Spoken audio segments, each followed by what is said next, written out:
केतेबेले भक्त भगवान को निकट को आसीछि तो आउ केतेबेले स्वयं भगवान को आसीबा को पड़िछि प्रिय भक्त पाखकु। भक्त भगवान को संपर्क जुग जुगर जहा केवल भक्ति रे बंधा।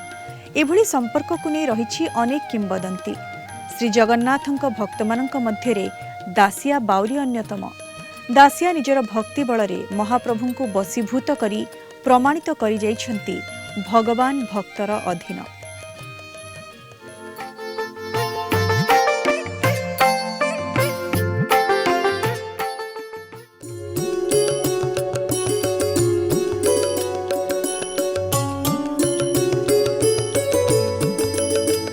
दासिया बाउरी नाटी शुणा मात्रे श्री जगन्नाथଙ୍କ परम भक्त बोली मन को आसी जाए।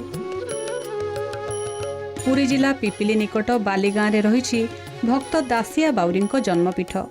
कहीं केउ कालरू रही भक्त दासिया स्मृतिपीठ।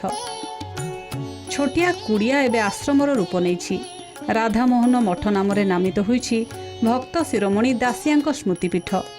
मठ परिसर में रही तालपत्र पोथी, राधाकृष्ण जुगल मूर्ति, अनेक शालग्राम, विभिन्न देवदेवी मूर्ति। महाप्रभु श्री जगन्नाथ तांकर प्रिय भक्त दासिया देइथिबा नीलचक्र, दासिया बुणुथिबा तंत पत्थर, शिलपुआ, ढिंकी भरांडी आदि एबे मध्य मठरे शोभा पाउछि। एही पीठरे अछि एक जगन्नाथ मंदिर।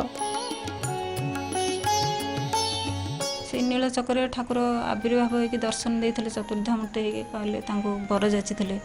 दासिया को कहले कौन बर चाहते सी कौन बर चाह ना कहले मुझे इच्छा करुवे मत दर्शन दौथे जिते जहाँ दौथे ता ग्रहण करुवे मु निसंतान हे मो वंश कहीं रही कि मो कूल कहीं रही ये तीनोटी बर से मागिले। से आंब जो नहीं जाते आंब ठाकुर नहीं जाते नड़िया मत ब्राह्मण हाथ में पठे नड़िया नहीं जाते जिते चाहूली मत से नीलचक्र ही दर्शन पाते। पोखरी माछ कहीं खाती कौन कि से पोखरी माछ जड़े लुचेक नहीं करथिला से देखला जे से कड़े पकईदेला से सबुतक ब्लड होगला।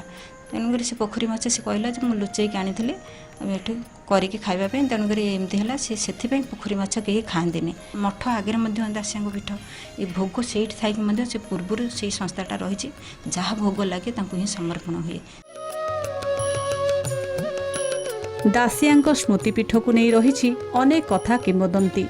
पीठर पछ पार्श्वे रही एक पोखरी नील पोखरी नाम नामित। यही पोखरी कूल दासिया माछ धरुवा बेले से बाट दे जाउथिले पंचसखा। दासिया सेमानंकु देखाइथिले महाप्रभुंक मत्स्य अवतार। एही पोखरी रे थिबा माछंकु तरकारी कले रक्तवर्ण होई जाए बोली विश्वास रहिछि। पोखरी रे माछ व्यतीत गेंडा कंकड़ा शामुका देखिबाकू मिली नथाए। भक्त माने एही पोखरी रे स्नान करी टंक तोराणी पीले दुरारोग्य भल होइथाय बोली विश्वास रहिछि।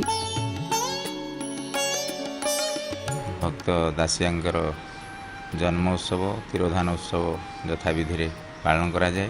भक्तर अधीन भगवान एठी भगवानଙ୍କର समस्त नीतिकांति करा जाउछि अल्प बहुत करा जाउछि किंतु रथयात्राटी कराइन जेहेतु गुंडीचा मंदिर माउसीमा मंदिर ए दुटा करा जाइनि रथयात्रा को बाद देले आ समस्त चंदन यात्रा झुलन पर्व आ स्नान विधि आमर ज्येष्ठ पूर्णिमा स्नान यात्रा 108 पितल कलशरे महाप्रभु गोटी पहंडी स्नान विधि रे गाधांती एवं गजानन वेश स्वयं जगन्नाथ निजे दासिया बहु प्रकार परीक्षा करिसेंती माने पोखरी माछ धरिया आरंभ करिकी नड़िया दबा आंब दबा एमती अनेक जिनस से प्रभु तांकठू परीक्षा नहीं से सबू परीक्षा हार मानि प्रभु निजे।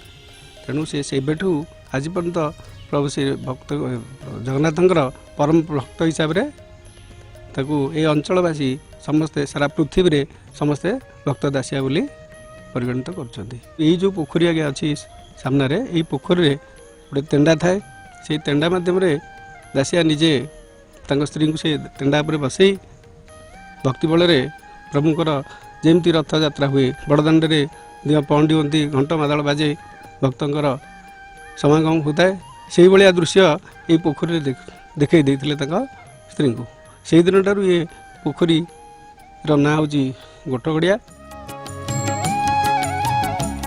भक्त दासिया पीठरू दिवाकर षडंगी रिपोर्ट कलिंग टीवी। ଦେବୀ।